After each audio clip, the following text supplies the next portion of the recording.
Hi friend, আসসালামু আলাইকুম। আমি 9 মৌজা এবং 22 মৌজার প্রত্যেক মানুষকে বলছি, এই যে বাড়ি বাড়ি মানুষ ভিক্ষা চাইতে আসছে, ওদেরকে আপনারা একটু গাইড করবেন। মানে ভিক্ষা চাইতে আসতে লেগে মানে কি, ওরা কিন্তু বাচ্চা চুরি করে নিচ্ছে। আপনারা নিজ নিজ পরিবারের বাচ্চাদেরকে সেফভাবে রাখবেন। আর কিছু কিছু ভণ্ড এসছে, বিভিন্ন জায়গা থেকে ভণ্ড এসছে ঝুট ঝামেলা লাগানোর জন্য। তো তো আমি মনে করি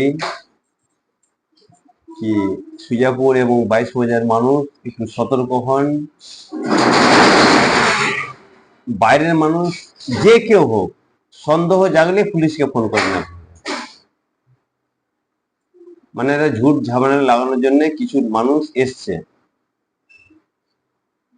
আর নিজ নিজ পরিবারের বাচ্চাদেরকে সেভ করে রাখবেন।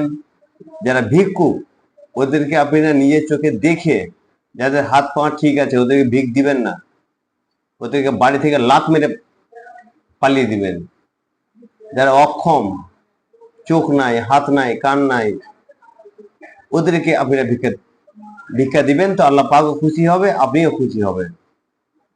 আর নিজ নিজ পরিবারের সমস্ত বাচ্চাদেরকে নিজের হেফাজতে রাখবেন, সবসময় গাইড রাখবেন। মানে কিছু ফের ভণ্ড বেরিয়েছে কি, ভিক্ষার নাম বলে বাচ্চা নিয়ে চলে যাচ্ছে। তো বাচ্চাটা ওর না ভাই, বাচ্চাটা আমার। বাচ্চাটা যদি আমার যদি হয়, তাহলে আমার কত কষ্ট সেটা আমি বুঝি। তো ভাই, তোমরা নিজ নিজ পরিবারকে ভালোবাসো এবং বাচ্চাদেরকে সতর্ক রাখো। আর অন্য ব্যক্তি কেউকে দেখতে পেলে সাথে সাথে পুলিশকে ফোন। আর নাহলে তোমরা নিয়ে ওকে নাম, ওর নাম কি, কোথায় বাড়ি, ওকে জিজ্ঞেস করো।